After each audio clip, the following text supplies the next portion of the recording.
Badan kaku? Faktor Uya. Pegal dan cepat lelah? Faktor utuh. Susu kalsium biasa nggak bisa ngalahin faktor U. Minum Entrasol. Dengan ekstrak zaitun dan Profit Formula, bantu penuhi nutrisi harianmu. Entrasol.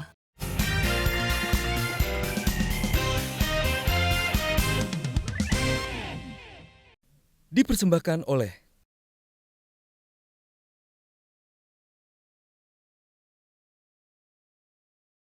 Dan kalau misalnya emang ada anak yang pengen ngikutin aku atau gimana, pengen liburan atau gimana, apakah itu jadi tanggung jawab aku juga gitu? Maksudnya kalau orang jadi berkeinginan untuk kayak gitu.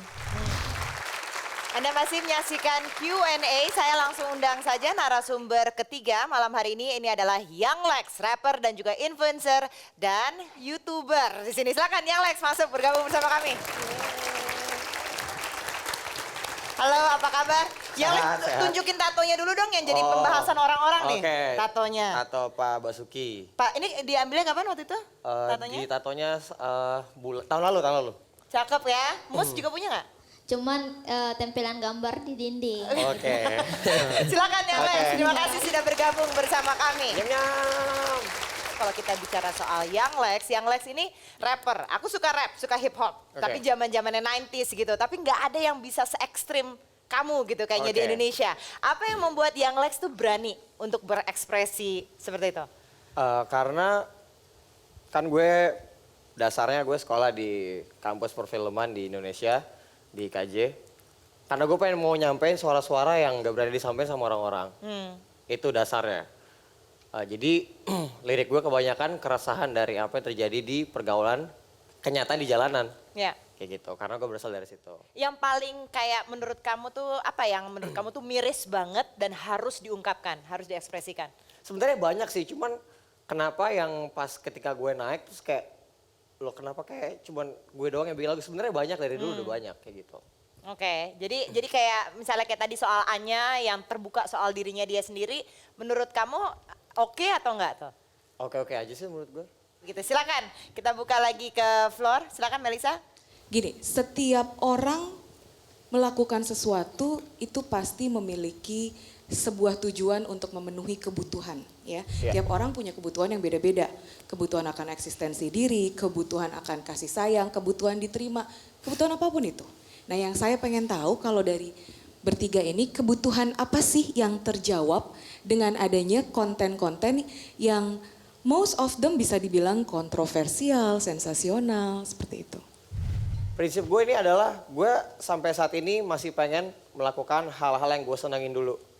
Ketika hal yang gue senengin itu menghasilkan uang untuk memenuhi pendapatan gue akan terus menjalani itu. Tapi kalau gue, walaupun itu mendapatkan uang, tapi gue udah gak seneng, gue akan stop. Anya? Ya mungkin aku sekarang seneng banyak yang sayang sama aku ya. Jadi kayak followers aku tuh banyak banget yang sayang sama aku dan aku seneng banget. Banyak yang sayang atau yang haters? Banyakan mana? Ada yang sayang juga dong, masa haters semua sih. Enggak, tapi banyakan yang sayang. Kalau gitu. iya banyak yang sayang. Cuma yang sayang suka diem. Merasa diterima begitu ya, Nya ya? Maybe, I don't know. Oke. Eta? Sosial media itu sebenarnya buat aku berkarya dan habis itu nyari pembeli dagangan aku gitu loh. Awalnya ya. Karena waktu itu kan aku melihat pasar-pasar di apapun, misalnya kita bikin pasar yang terlihat sama yang misalnya online itu bakal lebih gede online. Dan aku lihat zaman ke depan itu orang akan apa-apa gunain sosial media, termasuk dalam dagangan. Jadi dari situlah pertama kali aku terjun ke sosmed. Tapi ternyata setelah aku masuk ke sosmed, itu rasanya seru gitu ya, aku bisa sharing dan aku kan orangnya suka ngobrol, suka ngomong, suka apa ya, kadang-kadang ngelakuin hal bodoh juga. Tapi kan itu kita sharing ke orang dan bisa menghibur banyak orang dan kalau bisa menginspirasi dan bisa bikin orang melakukan hal yang baik, kenapa enggak gitu. Oke, Pange, silahkan. Hip hop ini kan genre yang di Indonesia tuh bisa dibilang gak ada duitnya lah ya. Selama ini. Sebelum lu muncul gitu kan. Tapi gue sekarang karena ada gue jadi salah. Nah, kan? Siap. Pertanyaan gue adalah gini. Apakah menurut lo setelah lo akan lahir Lex berikutnya. Jangan. Yang songong, arogan tapi menghasilkan uang dan produktif. Atau lo cuman sebuah exception aja. abis lo nggak akan ada lagi yang kayak lo. Oke.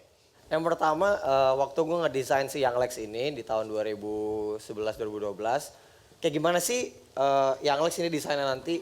Karena gue ngerasa semua orang di industri musik, rata-rata semuanya ingin jadi superhero. Gue kepikiran, apa kita bikin satu karakter ini, si Young Lex ini sebagai anti-hero. Jadi dia masih bisa melakukan hal-hal yang nggak bisa superhero lakukan, tapi dia juga bisa melakukan hal-hal yang superhero lakukan. Itulah karakter si Young Lex ini lewat musiknya, kayak gitu. Oke. Jadi apakah nantinya muncul Lex berikutnya setelah kamu? Lex berikutnya ya gue harapin bisa muncul lah, karena tetap aja basicnya Indonesia ini negara yang sopan. Hip hop itu gue keren lo enggak, gue bagus lo enggak. Itu basicnya hip hop kayak gitu. Seperti itu. Jadinya lumayan berbenturan ya secara culture-nya. Tapi kalau mau diadaptasin secara Indonesia itulah jadinya nggak cocok, makanya nggak ada yang berani se-frontal gue. Oke, Gitu. jadi kamu menginspire orang untuk bisa lebih terbuka, frontal. Menurut kamu gitu nggak? Kalau menurut dia benar ya iya. Oke, jawab. Silakan Mas Heru. Kalau saya khawatir ya bahwa apa yang sebenarnya kalau dari musik-musiknya oke lah gitu ya, ataupun kemarahan-kemarahannya oke lah gitu ya. Nah ini apa kemarahan harus disampaikan seperti itu gitu. Atau mungkin saya pikir ada cara-cara lain, Young Lex marah terhadap situasi Indonesia saat ini atau seperti apa, tapi mungkin penyampaiannya bisa ya bagaimana menyampaikan dengan cita rasa yang lebih lembut lah katakanlah gitu ya. Waktu gue bikin lagu, emosi, keresahan semua gue luapin dalam satu lagu. Sebenarnya kan yang lucu adalah tugasnya seniman ini adalah bikin karya. Ketika bikin karya terus dia terkenal, terus dia dapat uang. Tapi ketika dia udah terkenal dapat uang, dia harus punya tanggung jawab, karyanya harus dijaga. Ini sebenarnya tinggal pikirin egoisnya siapa nih, mau tetap egoisin si orang yang bikin karyanya, atau ngelihat, atau perhatiin si pendengarnya. Gitu. Jadi kalau ngomong soal kata-kata, by the way lagu gue bang ada sekitar 30-40 lagu ada kata kasarnya cuma ada 4 lagu. Yang gue bingung orang udah ngecapnya, si Young Lex suka ngomong kata-kata kasar, but it's okay, itu karakter pengen gue buat. Tapi hanya dari 4-5 lagu gue lupa, lo bisa judge puluhan lagu gue kayak seolah-olah semua lagu Young Lex ngomong kasar. Padahal tuh cuman beberapa aja gitu. Cuma beberapa, kebetulan yang booming. Oke. Dan yang booming pun sebentar gue mau nambahin, itu kita buatnya lagi bercanda. Yuk ngumpul, kita bikin lagu, terserah lo bikin lagu apa, keresahan hati lo, bikinlah kita bikin. Bom, taunya booming. Terus ya kita nggak bisa kontrol lagunya itu. Oke, ini teman-teman yang audiens di sini udah pernah lihat belum salah satu videonya Young Lex? Udah, coba kita putar deh. Ini ada yang salah satu yang booming juga. Mereka bilang diriku tak berguna, tapi sejak remaja ku tak pernah meminta biaya untuk bergaya, bukan duit dari orang tua. Lulus sekolah tak mau manja, ku kerja tuk biaya kuliah. 2011 mereka bertanya, nanti besar elo itu mau jadi apa? Mereka mengejek, mereka mencela, ini anak nakal, masa depan gak ada. Memang sekarang aku tak bekerja, bisnisku lebih dari mereka.